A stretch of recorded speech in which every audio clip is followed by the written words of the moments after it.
വയനാട് കാട്ടിക്കുളം ബാവലി റൂട്ടിൽ നിയന്ത്രണം വിട്ട ബൈക്ക് ബസ്സിലിടിച്ച് യുവാവിന് ദാരുണാന്ത്യം. മൈസൂരു സ്വദേശി ആനന്ദാണ് മരിച്ചത്.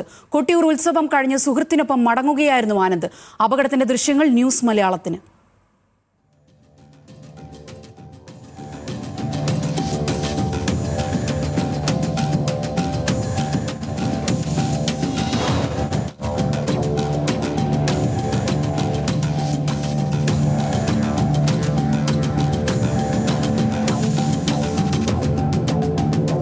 വിവരങ്ങളുമായി ആഷിഖ് റഹ്മാൻ ചേരുന്നു. ആഷിഖ്, ദാരുണമായ സംഭവമാണ് നടന്നത്. എപ്പോഴായിരുന്നു വിശദാംശങ്ങൾ?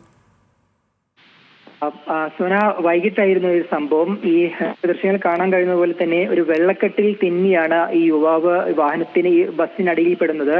ഈ യുവാവിന് കൂടെ മറ്റൊരു സുഹൃത്തുണ്ടായിരുന്നു. അദ്ദേഹത്തിന് കാര്യമായി പരിക്കേറ്റില്ലെങ്കിൽ പോലും ഈ വാഹനം ഓടിച്ച മൈസൂർ സ്വദേശിയായ ആനന്ദിനാണ് ഇപ്പോൾ ജീവൻ നഷ്ടമായിരിക്കുന്നത്. ഇവർ കൊട്ടിയൂർ ഉത്സവം കഴിഞ്ഞ് വരികയായിരുന്നു. ബൈക്കിലായിരുന്നു യാത്ര ചെയ്തിരുന്നത്.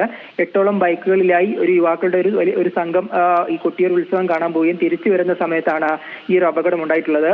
ദൃശ്യങ്ങൾ കാണാൻ കഴിയുന്ന പോലെ ബൈക്ക് യഥാർത്ഥത്തിൽ ഇടതുവശം ചേർന്ന് വരികയായിരുന്നു. പക്ഷേ പെട്ടെന്ന് ഈ അവിടെയുള്ള ഒരു വെള്ളക്കെട്ടിൽ ബൈക്ക് തെന്നുകയും തുറന്ന് ബൈക്ക് തെന്നി ഈ യുവാവ് വാഹനത്തിന്റെ അടിയിലേക്ക് വീഴുകയായിരുന്നു. തുറന്ന വാഹനം കയറിയതിനെ തുടർന്നാണ് ഈ മൈസൂർ സ്വദേശിയായ ആനന്ദ് മരിച്ചിട്ടുള്ളത്. കൂടെ ഉണ്ടായിരുന്ന സഹയാത്രികനെ വലിയ പരിക്കേറ്റിട്ടില്ല. ഈ ബസ്സിൽ സ്ഥാപിച്ച CCTVയിലാണ് ഈ ഒരു അപകടത്തിന്റെ ദൃശ്യം പതിഞ്ഞിട്ടുള്ളത്. എന്തായാലും ദാരുണമായ സംഭവമാണ്. ഈ CCTVയിൽ തന്നെ അതിന്റെ മുകളിൽ മുമ്പിലായി മറ്റ് സുഹൃത്തുക്കളും യാത്ര ചെയ്യുന്ന CCTV കാണാം. ബുള്ളറ്റ് അടക്കമുള്ള മറ്റ് ബൈക്കുകളിലാണ് ഇവർ യാത്ര ചെയ്തിരുന്നത്.